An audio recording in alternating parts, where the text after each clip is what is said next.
ہم نے پھر آج میں پھر بھی گزارش کروں گا کہ اہل سنت والجماعت کا جو عقیدہ ہے یہ بڑا مضبوط عقیدہ ہے. میں کہتا ہوں میں بڑا تنگ بھی ہوں ان سے, سنیوں سے. میں کھلا آدمی ہوں, میں کوئی ڈرتا نہیں ہوں کسی سے. زندگی موت اللہ کے ہاتھ ہے, اللہ کے ہاتھ ہے, کوئی نہیں مار سکتا. جب اس کا حکم ہوگا تو مریں گے ہیں جی. تو اس لیے ڈر کوئی نہیں ہے, صرف یہ ہے کہ مجھے ان سے گلہ بھی بڑا ہے کہ یہ سمجھتے ہیں کہ ہمارے مسلک کی ترجمانی کی جائے تو ہماری ساری ان باتوں کو مان لیا جائے جن کا ہمارے پاس ثبوت نہیں ہے, اور ہم نے اپنی طرف سے گھڑ کر اس کو دین میں شامل کر لیا ہے. ان کو بھی مانو تب سنی ہو, یہ میں نہیں مانتا. ٹھیک ہے, چاہے بریلوی حضرات تنگ ہو, چاہے کوئی بھی تنگ ہو. کئی لوگ کہتے ہیں جناب تم اپنا مذہب بتاؤ کہ تم بریلوی ہو, دیوبندی ہو, شیعہ ہو, اہل قرآن ہو, تبلیغی ہو, کیا بلا ہو. بھائی کبھی بریلویوں کی تعریف کرتے ہو, کبھی ان کو دھر لیتے ہو, کبھی دیوبندیوں کی تعریف کرتے ہو, کبھی ان کو دھر لیتے ہو, کبھی شیعہ کی تعریف کرتے ہو, کبھی ان کو دھر لیتے ہو. تم یہ چکر کیا ہے, تم ہو کیا؟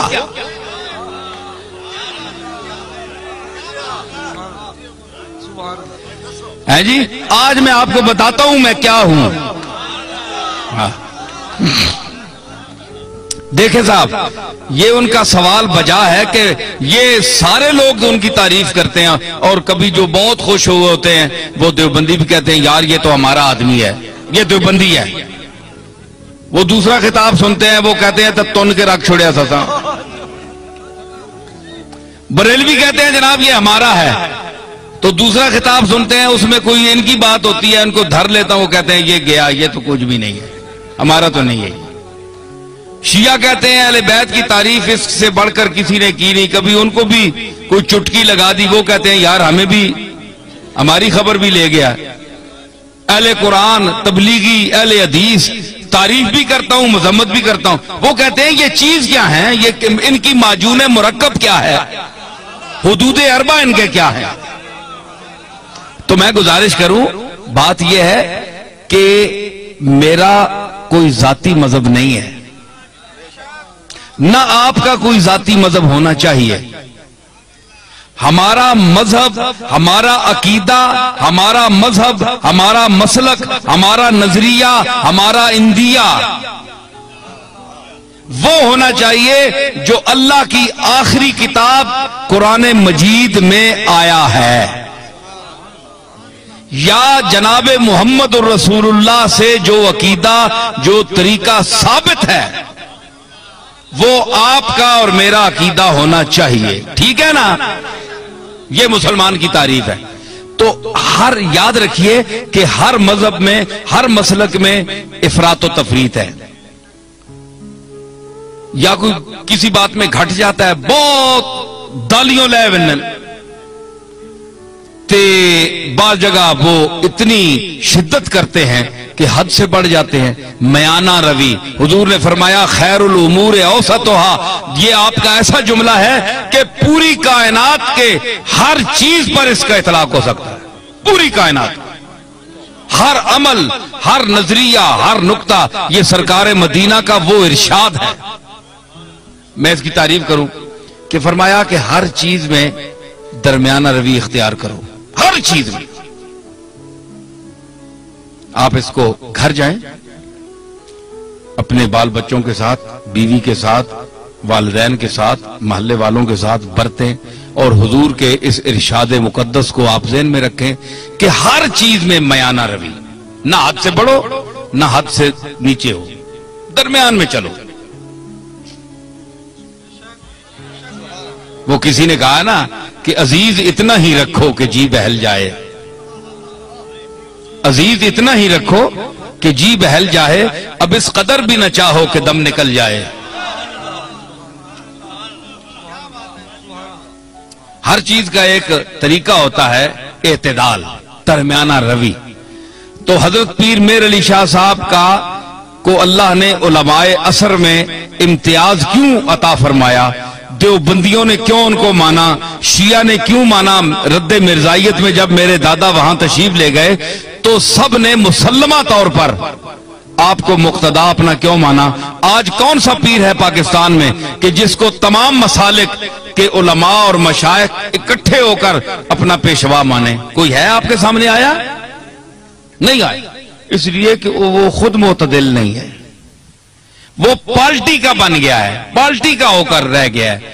اس نے کہا ہے کہ اگر میں شیعہ ہوں تو میں نے شیعہ کی حمایت کرنی ہے، چاہے شیعہ غلط ہے میں نے شیعہ کو ثابت کرنا ہے، دیوبندی ہے تو اس نے کہا میں نے دیوبندیوں کو ثابت کرنا ہے چاہے وہ غلط ہی کریں، بریلوی ہیں ان کو میں نے ثابت کرنا ہے چاہے غلط ہی کہیں، میں نے ان کی تائید کرنی ہے۔ پیر میر علی شاہ صاحب میں یہ خوبی تھی کہ اللہ نے ان کو علم وافر کے ساتھ عقل سلیم بھی عطا کی تھی، اور وہ میانہ روی اور اعتدال حضور کے اس ارشاد کو سامنے رکھتے ہوئے کہ خیر الامور اوسطھا، کہ ہر چیز میں میانہ روی اختیار کرو، حدوں نہ ودو تے حدوں لو بھی نہیں، تھلے بھی نہ ہو جو تکو نا ترکڑی تول لینا، تولتے ہیں نا تے او جی وچ لوہا ہونا ہے، اساں تکنا ہے دکاندار پہ یہ ایتھے بالکل جس لئے انجا آونجے نا سدھا اس ویلے تولا جو برابر ہونا، انصاف نہیں ترازوں ہے جی۔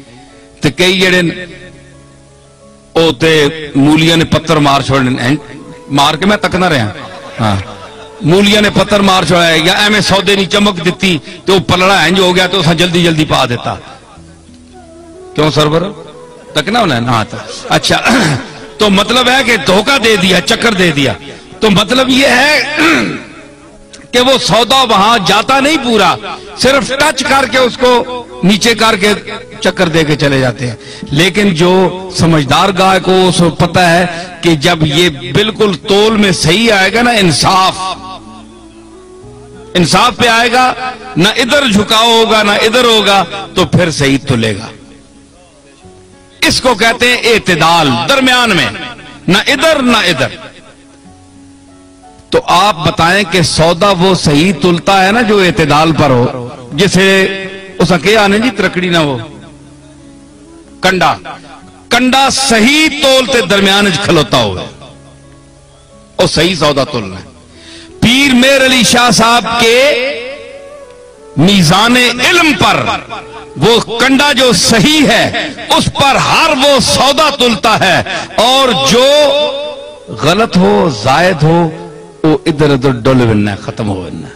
لوگ آ رہے جناب پیر صاحب عجیب آدمی ہے، کسی کو انہوں نے کافر نہیں کہا، کسی کو مشرک نہیں کہا، کسی کے خلاف فتویٰ نہیں دیا، سب کو کہتے ہیں مسلمان ہیں، لیکن یہ ذرا ٹھیک کر لو، یہ ٹھیک کر لو، یہ غلط ہو تم، یہ غلط ہو، یہ ذرا ٹھیک ٹھاک کر لو، باقی تم ٹھیک ہو۔ پیر میر علی شاہ صاحب یہی کہتے ہیں نا۔ تو ہمارے یہ آج کے بعض بریلوی حضرات یہ کہتے ہیں جناب کہ انہوں نے اتنا علم ہونے کے باوجود انہوں نے کیوں کسی کو کافر نہیں کہا،